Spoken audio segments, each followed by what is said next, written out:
the world believes in the future of NVIDIA. So, Jensen, congratulations on that journey, and I know we have many more years of that journey ahead of us. Thank you. I appreciate that. My only regret was at the IPO, after the IPO, I wanted to buy my parents something nice, and so I sold NVIDIA stock at a valuation of $300 million. The company was at a valuation of $300 million, and I bought them a Mercedes S-Class. It is the most expensive car in the world. They regret it. Do they still have it? Oh, sure. Yeah, they still have it, yeah. Good. Let me go into the subject matter now, but I just want to say, the debate on AI is about how it's going to change the world and the global economy. Today, I want to talk about how AI can add to the world economy, and how AI can increasingly become a foundational technology that everyone in this room can be utilizing, enhancing our lives, enhancing the lives of everyone in the world. And we need to talk about how it's going to reshape productivity, labor, infrastructure across virtually every other sector. But importantly, how it's going to reshape the world, and how can more segments of the world benefit from AI, and how can we ensure that we have a broadening of the global economy, not a narrowing of the global economy.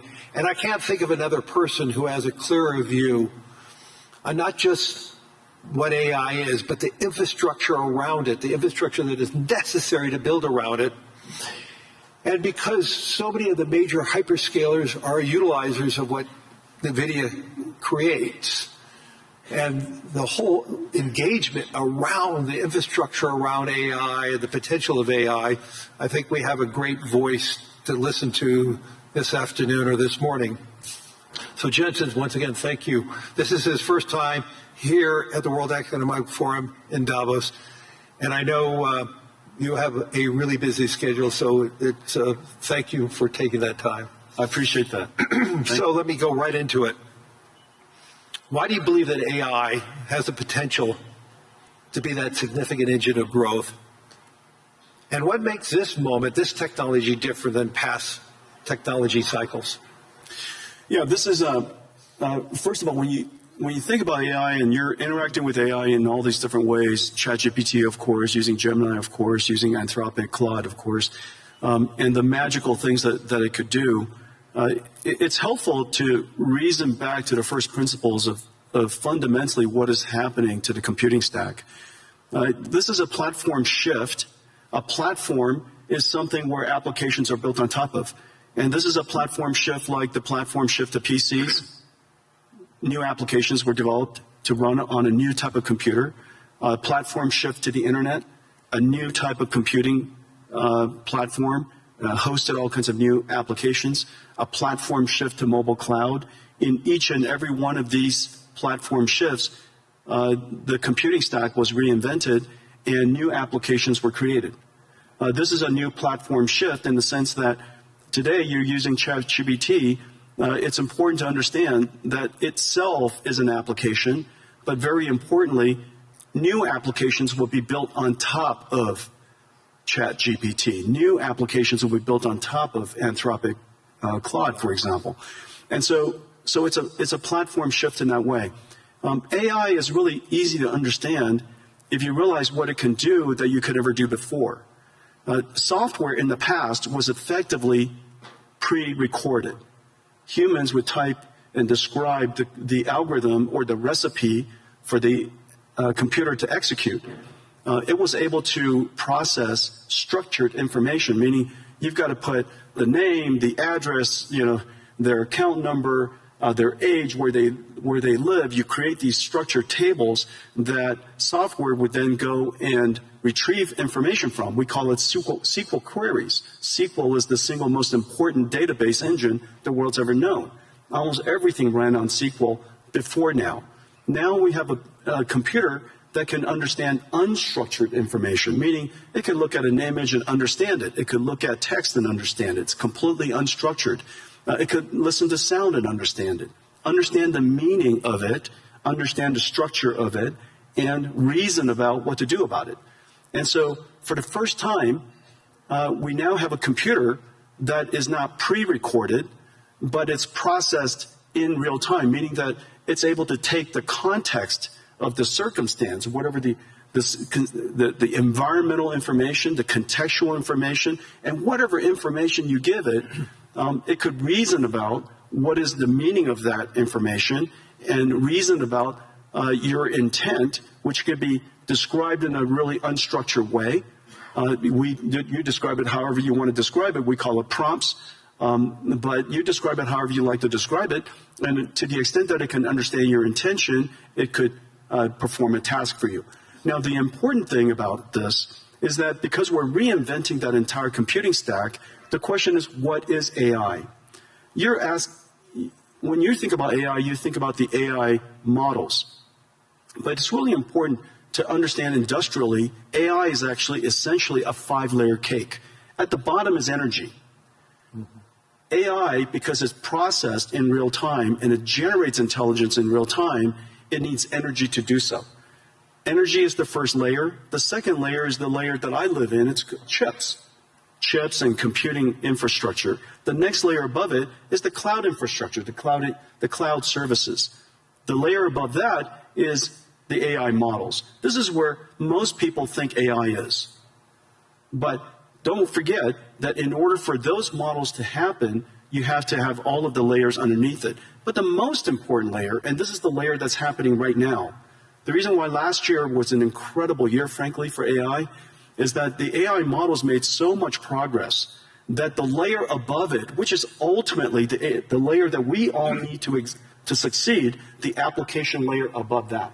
And so this application layer could be in financial services, it could be in healthcare, it could be in manufacturing. This layer on top ultimately is where economic benefit will happen. But the important thing, though, because this computing platform requires all of the layers underneath it, it has started, and everybody's seeing it right now, it has started the largest infrastructure build out in human history. We're now a few $100 billion into it. That's it. We're a few $100 billion into it. Larry and I, we get the opportunity to work on many projects together. There are trillions of dollars of infrastructure that needs to be built out. And it's sensible. It's sensible because all of these contexts have to be processed so that the AI, so that the models can generate the intelligence necessary to power the applications that ultimately sit on top.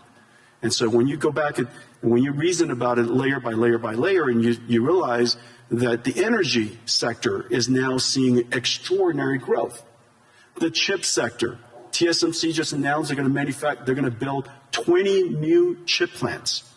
Foxconn working with us, and Wistron and Quanta building 30 new computer plants, which then go into these AI factories. So we have chip factories, computer factories, and AI factories all being built around the world. And memory. And memory, right, exactly. Those chip fabs.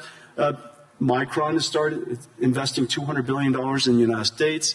SK Hynix is doing incredibly. Samsung is doing incredibly. You could see that entire chip layer growing incredibly today. And now, of course, we pay a lot of attention to the model layer, but it's really exciting that the layer above them is really doing fantastically. And now, one indicator is where the VC funding going into. Last year, 2025, was one of the largest years in VC funding ever. And last year, most of the funding went to what is called AI native companies. These are companies in healthcare, they're company in robotics, and company in manufacturing, financial services. All of the large industries in the world, you're seeing huge investments going in to those AI natives because for the first time, the models are good enough to build on top of. So let's just dive a little further. Obviously, everybody, I'm sure, uses their own chatbot and getting information. So, but you're talking about this version of AI is going to be the key. Let's talk about it like go into a little more upside ideas related to the dispersion of it in the physical world. You mentioned, obviously, healthcare is a great example of that. But where do you see the transformational opportunities in areas like transportation or science? Well, last year, I would say three major things happened in AI, in the AI technology layer, the model layer. The first one is that the models themselves started out being curious and interesting, but they hallucinated a great deal. And last year, we can all reasonably accept that these models are better grounded. They could do research. They can reason about circumstances that maybe they weren't trained on, break it down into step-by-step reasoning steps, and come up with a plan to answer your question, do your research, or perform the task. So last year we saw the evolution of language models becoming AI systems that we call agentic systems, agentic AI. The second major breakthrough is the breakthrough of open models. Several years ago, was it a year ago, DeepSeek came out? Last year. And DeepSeek was, a lot of people were quite concerned about it. Frankly, DeepSeek was a huge event for most of the industries, most of the companies around the world, because it's the world's first open reasoning model. Since then, a whole bunch of open reasoning models have emerged, and open models has enabled companies and industries, researchers, educators, universities, startups to be able to use these open models to start something and create something that's domain specific or specialized for their needs. The third area that had enormous progress last year was the concept of physical intelligence, of physical AI. AI that understands not just language, but AI understands, if you will, nature. And it could be AI that understands the physical world here, AIs that understand proteins, chemicals, natural physics of physics, for example, fluid dynamics, particle physics, quantum physics, AIs that are now learning all these different structures and different languages, if you will. Proteins is essentially a language. And so all of these AIs are now making such enormous progress that these industries, industrial companies, whether it's manufacturing or drug discovery, are really making great progress. And one of the great indicators is a partnership that we had with Lilly, that they realize now that AI has made such extraordinary progress in understanding the structure of proteins and the structure of chemicals, essentially being able to interact and talk to the proteins like we talk to ChatGPT. We're going to see some really big breakthroughs. So all these breakthroughs raises concerns about the human element. You and I have had many conversations on this, but we need to tell the whole audience there is a huge concern that AI is going to displace jobs. And you've been arguing the opposite. Obviously, the build-out of AI, as you talked about, the biggest infrastructure build-out in history is going to occur, which energy is creating jobs. Yeah. Chips industry is creating jobs. The infrastructure layer is creating jobs. Land, power, and shell. Jobs. I mean, right? It's incredible. So let's get into that in a little more detail. So you actually believe we're going to face labor shortages. And so how do you see that AI and robotics changing the nature of work rather than eliminating it? Yeah, there's several different ways that we could think through it. First of all, this is the largest infrastructure build-out in human history. Yep. That's going to create a lot of jobs.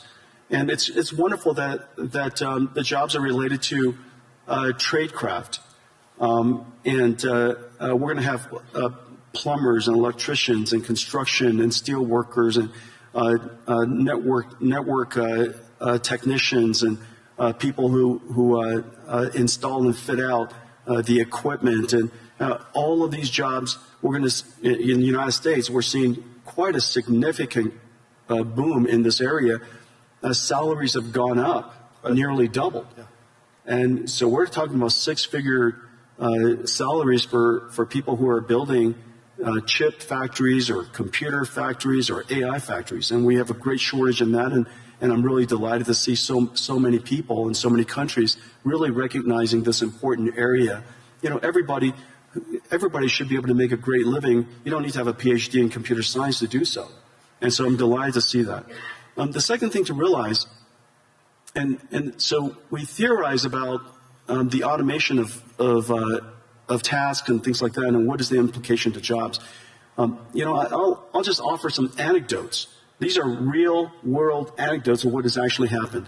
Remember 10 years ago, one of the first professions that everybody thought was going to get wiped out was radiology. And the reason for that was the first AI that became superhuman in capability was computer vision. And one of the largest applications of computer vision is studying scans by radiologists. Well, 10 years later, it is true that AI has now completely permeated and diffused into every aspect of radiology. And it is true that radiologists use AI to study scans now. The impact is 100%, and the impact is completely real. However, not surprisingly, I say not surprisingly, if you reason from first principles, not surprisingly, the number of radiologists have gone up. Is that because of lack of trust or is that because the human interaction with the results of AI exactly. is a better outcome? Exactly. The reason for that is because a radiologist, the purpose of their job is to diagnose disease, to help patients diagnose disease. That's the purpose of their job. The task of the job includes studying scans. The fact that they're able to study scans now infinitely fast allows them to spend more time with patients, diagnosing their disease, interacting with the patients, interacting with other clinicians. Well, surprisingly, also not surprisingly actually, as a result of that, the number of patients that the hospital can see has gone up. Because, there are a lot of people waiting a long time to get their scans done. And so now, because the number of patients have gone up, the revenues of the hospital has gone up, they hire more radiologists. This is the same thing as happening to nurses. We're 5 million nurses short in the United States. As a result of using AI to do the charting and the transcription of the patient visits, nurses spend half of their time charting. Documenting. And now they could use AI technology, and one particular company, Abridge, they're a partner of ours doing incredible work. As a result of that, the nurses could spend more time visiting patients. Human touch. That's right. And because you can now see more patients, and we're no longer less bottlenecked by the number of nurses, more patients could get into the hospital sooner. As a result, hospitals do better, they hire more nurses. And so surprisingly, AI is increasing not surprisingly, AI is increasing their productivity. As a result, the hospitals are doing better. They want to hire more people. You have too many people waiting too long to get into hospitals. And so these are two perfect examples. Now, the easiest way to think about what is the impact of AI on a particular job is to understand what is the purpose of the job and what is the task of the job. If you just put a camera on the two of us and just watched us, you would probably think the two of us are typists because I spend all of my time typing. And so if AI could automate so much word prediction and help us type, then we would be out of jobs. But obviously that's not our purpose. And so the question is, what is the purpose of your job? In the case of radiologists and nurses, is to care for people. And that purpose is enhanced and made more productive because the task has automated. And so to the extent that you can reason about each one of the people's purpose versus the task, I think it's a helpful framework. Let's move this beyond the developed economies.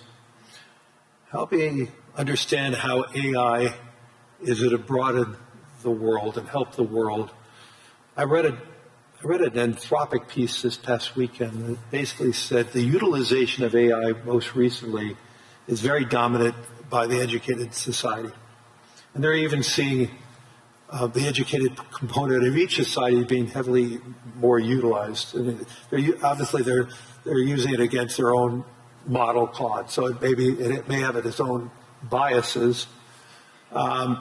So how do we ensure that AI is a transformational technology, maybe like what Wi-Fi and 5G was for the emerging world.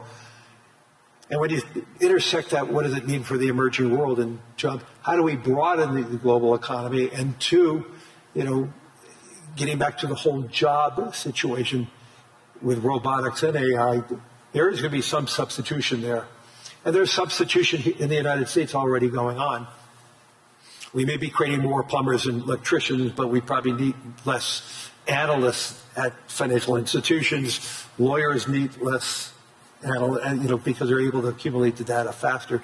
So let's just pivot on to the emerging world for a second, in the developing world. How do you see that play out? Well, first of all, AI is infrastructure, and there's not one country in the world, I can't imagine, that you need to have AI as part of your infrastructure, because every country has its electricity, you have your roads, you should have AI as part of your infrastructure. Of course, you could always import AI, but AI is not so incredibly hard to train these days, and because there's so many open models, these open models with your local expertise, you should be able to create models that are helpful to your own country. And so I really believe that every country should get involved to build AI infrastructure, build your own AI, take advantage of your fundamental natural resource, which is your language and culture, develop your AI, continue to refine it, and have your national intelligence be part of your ecosystem. And so I think that's number one. And number two, remember, AI is super easy to use. It's the easiest software to use in history, and that's the reason why it's the fastest growing and most rapidly adopted. I mean, in just a couple of 2-3 years, it's coming up to almost a billion people. I think, first of all, Claude is incredible. Anthropic has made a huge progress, huge leap in developing Claude. Yep. We use it all over our company. The coding capability of Claude, its reasoning capability, its ability is just really incredible. And anybody who has a software company really ought to get involved and use it. On the other hand, ChatGPT is probably the most successful consumer AI in history. And its ease of use and its approachability, I think everybody should get involved. And whether it's somebody in a developing country or a student, it is very clear that it is essential to learn how to use AI, how to direct an AI, how to prompt an AI, how to manage an AI, how to guardrail the AI, evaluate the AI. These skills are no different than leading people, managing people, things that you and I do all the time. So in the future, instead of biological, carbon-based AIs, in the future we're also going to have digital versions of AIs, silicon versions of AIs, and we'll have to manage them. They're just part of our digital workforce, if you will. And so I would advocate that for the developing countries, build your infrastructure, get engaged in AI, and recognize that AI is likely to close the technology divide. Right. Because it is so easy to use and so abundant and so accessible. And so, I'm actually fairly optimistic about the potential of AI to lift the countries that are emerging, and for many people who haven't had computer science degree, all of you can be programmers now, And so in the past we had to learn how to program a computer. Now you program a computer by saying to the computer, "How do I program you?" And if you don't know how to use an AI, just go up to the AI and say, "I don't know how to use an AI. How do I use an AI?" And it would explain it to you. And you say, I like to write a program to create my own website. How do I do that? And it says it would ask you a whole bunch of questions about what kind of website you would like to build, and then write you the code. And so it is that easy to use, and that's of course the incredible power of AI, which is exciting. Two quick questions, then we're going to run out of time. We're sitting here in Europe. When we were talking about a lot of companies, we mentioned a lot of U.S. companies and Asian companies.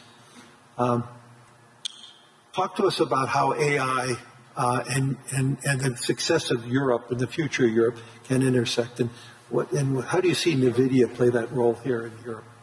Well, I have the benefit. NVIDIA has the benefit of working with every AI company in the world. because we're low in the infrastructure layer, and we power AI across the board. And we power AI that are languages, their biology, their physics, their world models, and related to manufacturing and robotics. And the thing that's really, really quite exciting for Europe is, remember, your industrial base is so strong. The industrial manufacturing base in Europe is incredibly strong. This is your opportunity to now leap past the era of software. The United States really led the era of software. AI is software that doesn't need to write software. You don't write AI, you teach AI. And so get in early now so that you can now fuse your industrial capability, your manufacturing capability with artificial intelligence, and that brings you into the world of physical AI or robotics. Robotics is a once in a generation opportunity for the European nations. And whether it's, all of the countries that I visit here, industrial base is really, really strong. The other thing to realize is that so much of the deep sciences are still very, very strong here in Europe. Right. And the deep sciences now have the benefit of applying artificial intelligence to accelerate your discovery. And so I think that it's fairly certain that you have to get serious about increasing your energy supply so that you could invest in the infrastructure layer so that you could have a rich ecosystem of artificial intelligence here in Europe. So what I'm hearing is we're far from an AI bubble.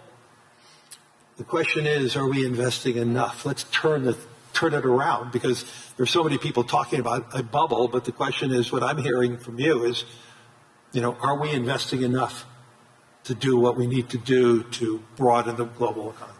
And so one good test on the AI bubble is to recognize that NVIDIA has now millions of NVIDIA GPUs in the cloud.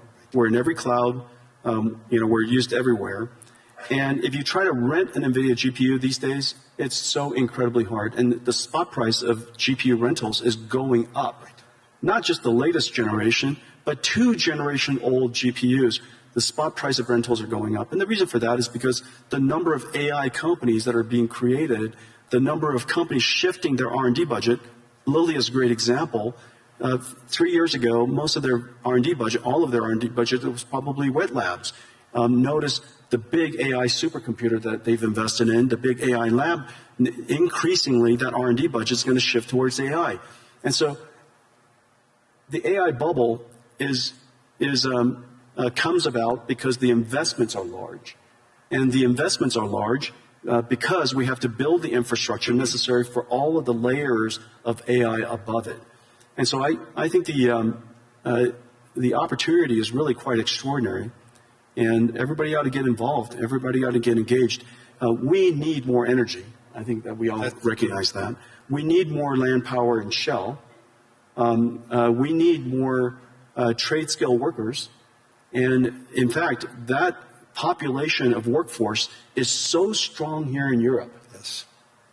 In a lot of ways, the United States lost that in the last 20, 30 years. Yeah. But it's still incredibly strong here in Europe. It's an extraordinary opportunity you ought to take advantage of. And so I would, I know that where Larry and I work, we see the investment opportunities and the investment scale is going up. The number of startups, as I mentioned earlier, that 2025, the largest investment year in VC history, over $100 billion around the world. Most of it was AI natives. And so these AI companies are building basically the application layer above. And they're going to need infrastructure. They're going to need our investment, and go build this future. And I actually believe it's going to be a great investment for pension funds around the world to be a part of that, to grow with this AI world. And this is one of my messages as so many political leaders. We need to make sure that the average pensioner, the average saver, is a part of that growth. If they're just watching it from the sidelines, they're going to feel left out. And we want to invest in infrastructure. Right. Infrastructure is a great investment opportunity. This is the single largest infrastructure build out in human history. Yep. Get involved. We're out of time. Hopefully everybody in the audience and everybody on the web streaming is seeing the power of Jensen Huang as a leader, not just a leader in technology and AI, but a leader in business, and also a leader in heart and soul, which is really important today, having that leadership from the heart and the soul. So thank you, everyone. Thank you, everyone.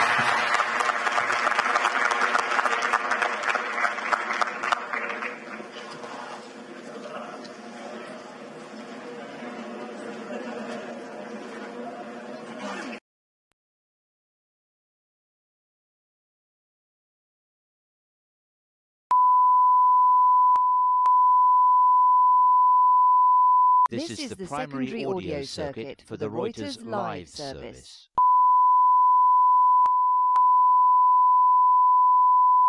This is the primary audio circuit for the Reuters live service.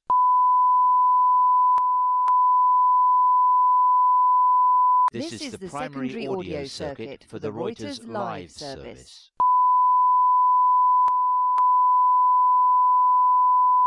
This is the primary audio circuit for the Reuters live service.